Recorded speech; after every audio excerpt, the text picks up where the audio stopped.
Hi, it's Tiffany and welcome back to my channel.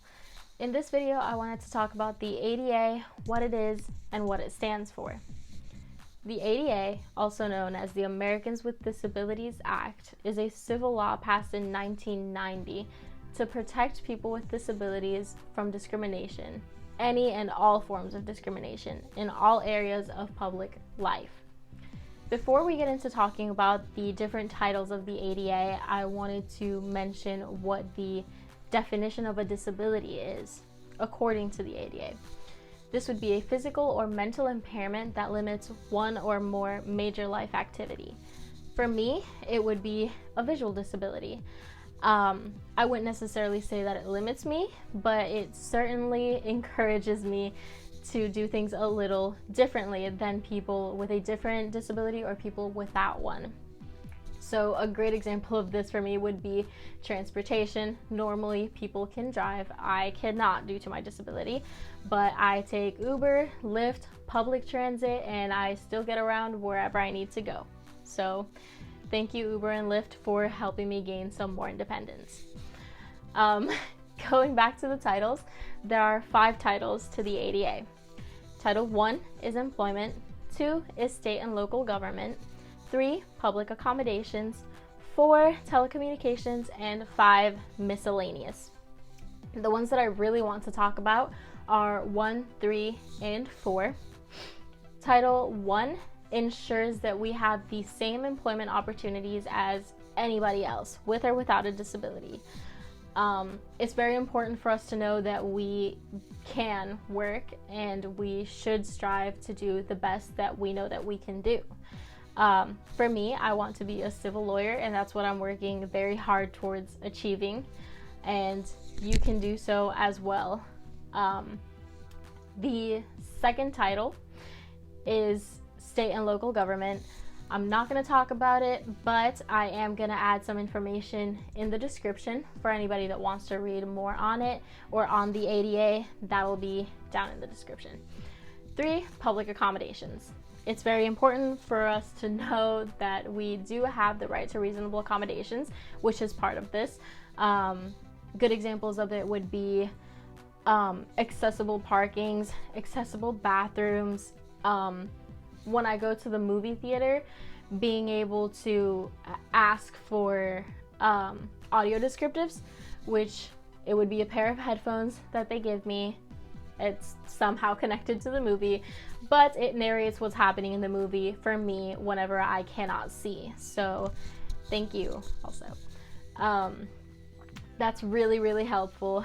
And then Title 4, which is telecommunications, and this ensures people with speech or hearing disabilities can also have their reasonable accommodations. This being, let's say, closed captions. Whenever they go to the movie theater, they might ask for, somebody with a hearing disability might ask for closed captions. So they are able to read what the people are talking about in the movie. So going back to accommodations, there is another law that was passed in 1975 called the IDEA.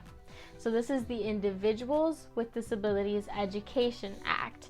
This is what allows us to have IEPs and 504s in school and in college. I had an IEP when I was in school, and now I have a 504 at the university that basically talks about what my reasonable accommodations are, and it mentions what my assistive technology is. So reasonable accommodations are accommodations that allow you to achieve what you need to, the way that you need to, if that makes sense. So for me, reasonable accommodations would be extended time, large print, being able to record, let's say my lectures, stuff like that. And I also use assistive technology. What I'm recording on is an iPad, and that is also part of my assistive technology. It is crucial for me to have things like the iPad or a monocular, which is like a little, it's like a binocular, but with just one instead of the two. And that's what I use to zoom into the whiteboard when I need to see what I need to see, write what I need to write, etc. I also use a white cane, especially at night because it's harder to see. And the white cane allows me to know when there's like a dip in the ground or a crack or a step or the difference sometimes between the grass and the sidewalk, all of that.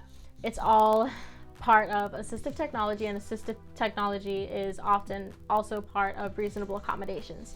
So yeah, this has been a short kind of rundown of what the ADA is and what the IDEA is, and if anybody has any questions on it, you can leave them in the comment section, along with any other topics that you would like for me to talk about, or if you want me to go more in depth, that's fine too. But yeah, thank you for watching. I really appreciate it, and I hope that this helps anybody out there to understand a little more of what their rights are. So yeah, I hope everyone's having a great day, and see you next time.